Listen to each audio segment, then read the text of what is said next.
right, this is part of my Thanksgiving edition of, and I would have to say lightning round, but I never do these things quickly. So I want to give thorough answers. So let's go ahead and read this question. It's a good one. And I take it that this individual's an advocate. Need advice, meeting with the district soon to discuss comp services for the case below. Family had reading evaluation. Okay, you guys can read the scenario. Outside evaluation paid for by the family identified reading comprehension deficit. Reading services were added in 2018. Per guardian request, student was receiving 5 days. Once enrolled in middle school, she met first reading goal, and they cut back on the reading services from 5 days to 2 days. And then COVID happened, little to no progress. iReady and other assessments calculate students 3 to 4 years behind peers. They kept brushing family off as COVID, and all kids are behind because of it. Family continued to bring up reading comprehension, no improvement. Now, into last school year, district paid for IEE at parents' request. Results came back with SLD and reading comprehension, and neuro stated gaps in comprehension are widest they've ever seen in the past 4 years. Now the student is 8th grade, okay, and we are hashing out new IEP with state-approved facilitator involved, the district's director of SPED. Okay, you have had 3 4-hour meetings so far. Before the last and final meeting, the district emailed asking to take the comp services off the agenda and would like to meet with your client personally. Okay, so you are an advocate, it sounds like. Can I get your thoughts on this situation and what type of comp services you would request for a student who had made no gains in almost 4 years? And not only does it show academically, but also emotionally, student qualified for services under OHI, other health impairment, and the diagnosis is ADHD combined type, trauma disorder, and anxiety. Okay. A lot there. Now, they're going to want to meet with the parents without the advocate, because what they want to do is sweet talk the parents into backing off with promises that we're going to do better and promises that we're going to, provide you what you want, to try to make you go away, because they view you as the obstacle to the end game. And then they're going to just try to sweet talk the parent and hoodwink them. Which is a very frequent tactic, and even sweeten it that if you didn't have an advocate, we would do X, Y, and Z. Okay, but that's up to you, and that's up to the parent on whether or not they want to do that. Now let's get into this. Okay, the child qualified under OHI, didn't qualify under SLD, qualified under OHI. Now stay with me. It has diagnosis of ADHD combined type. All right, I'm going to leave the other ones out. Okay, now at that point, that would tell me that the child has educational performance deficits, let's say in attention, distractibility, organization, the need for engagement to stay on track, issues starting tasks. It sounds like to me, if there's reading comprehension issues, I'd be curious as to if the school did a language evaluation that would include a pragmatic piece, which would gauge social communication.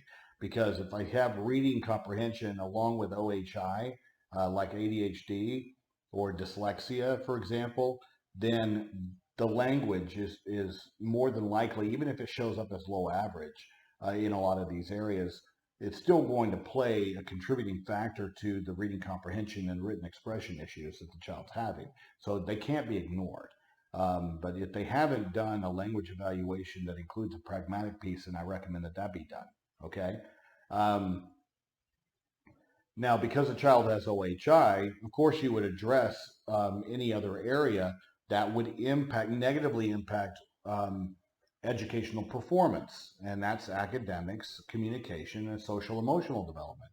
I didn't read anything in there about concerns with language, but that needs to be ruled out in the way that I just mentioned.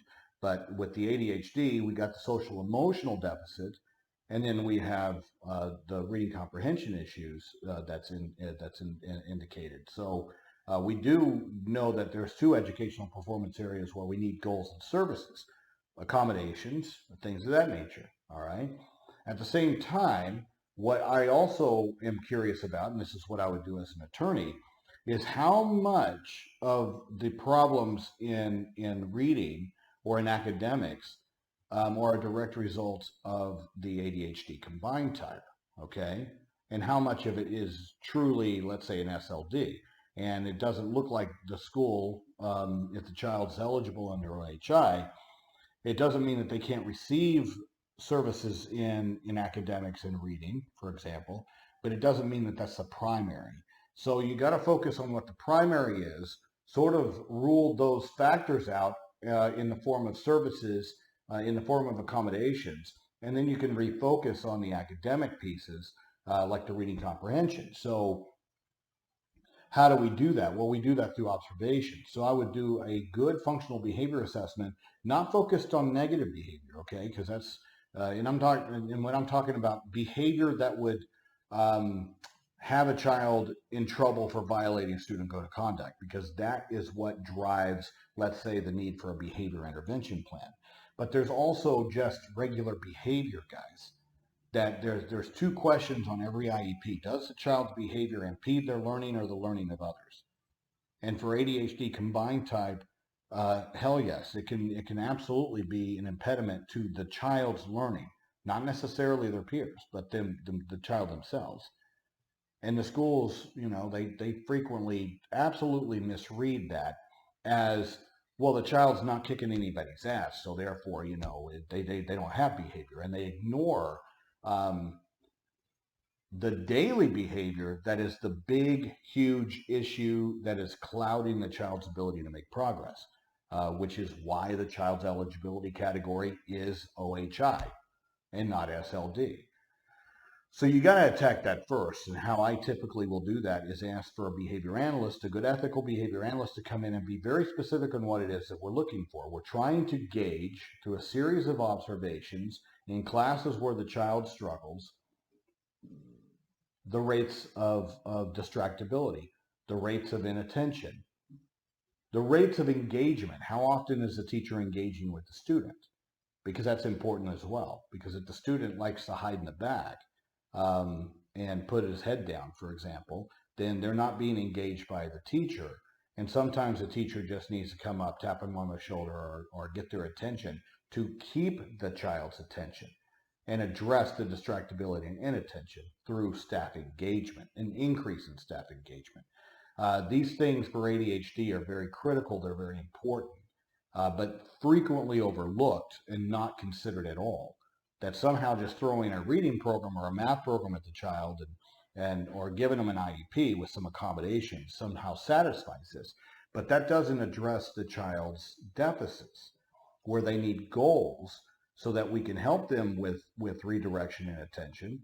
It will help them with organizational skills. See, we need to teach replacement skills for these negative skills, these deficit skills. And they're frequently not in IEPs at all. So that should be a focus. Okay?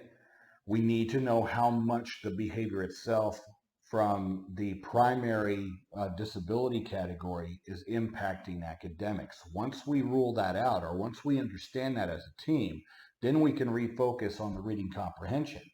Also, we need to know how much a language might have to do with that, because that helps drive what kind of reading program we need, along with other multi-sensory instructional approaches like text-to-speech, speech-to-text, that might be beneficial to the child. Not necessarily a crutch, but beneficial, because, we need, a lot of kids are just multi-sensory learners, and this is beneficial to them.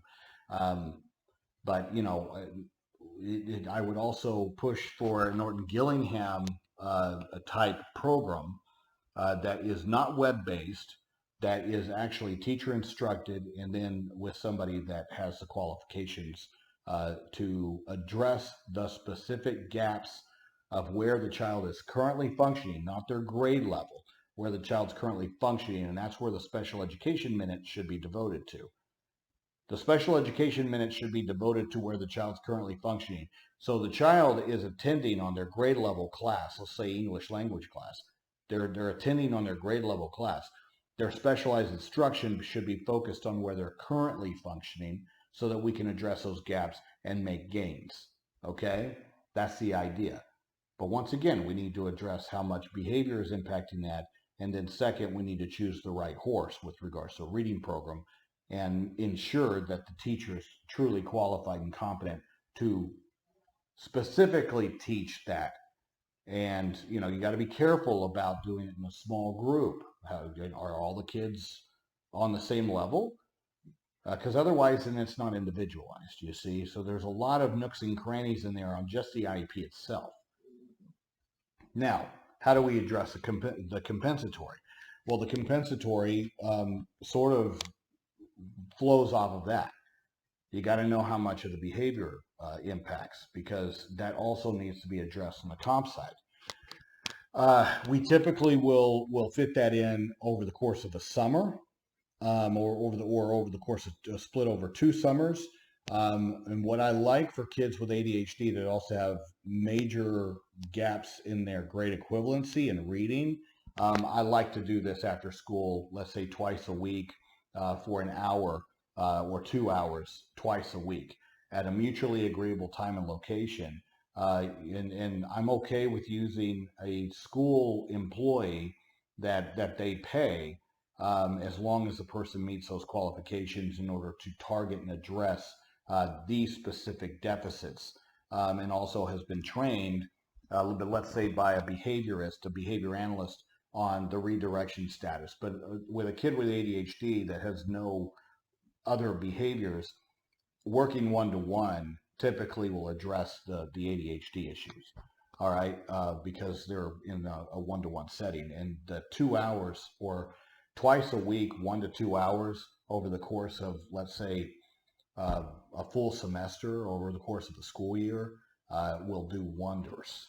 Okay, it will absolutely do wonders. That's how we do it. Now, sometimes the school says, well, we don't want to pay anybody. And so we would ask for a block of funds to be made available, not to where they're writing a check to the parents, because a lot of schools just will not do that. Okay, these are school funds. They get audited all the time. The schools do. And, the school isn't guaranteed that the parents are actually going to spend that money on school-related things. So they're real uncomfortable and they'll say no. But if you we refashion the request to be a block of funds made available for use with a private tutor that has a specialty in instructing in these reading deficits, then at that point, all they would need to do is establish a vendor contract with the school district, which is not that hard. It's just not hard at all to establish a vendor contract to where the parent gives consent for the school to have access to, the data that the reading or the tutor is doing. And then the tutor would send the invoices over to the school, and the school would pay those invoices up to that agreed upon amount. Now, what is that agreed upon amount? It can't be outrageous, but if you're talking about 2 years, you can't go back to 2018, so you can go back 2 years.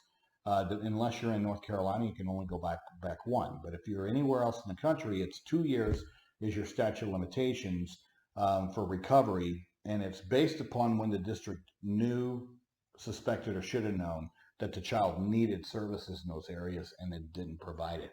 Or if you're able to go back and show that the child didn't make any tangible, measurable progress under the programs that they were initiating.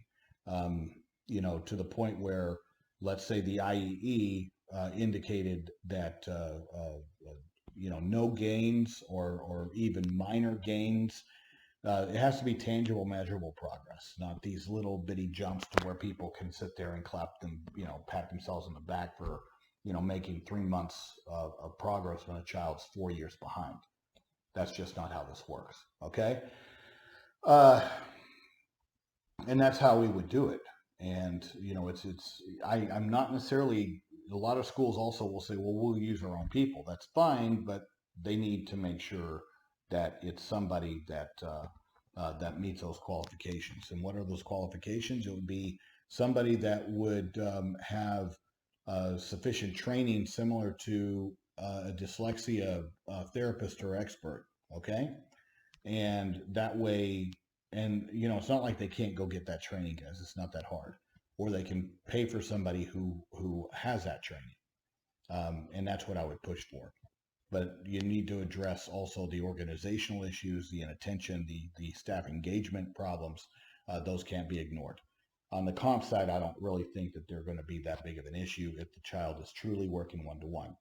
But it can either be done during a summer or over 2 summers, or like I said, I like twice a week, 1 to 2 hours each session at a mutually agreeable time and location with the parent. Okay? Long explanation, but I hope that helps.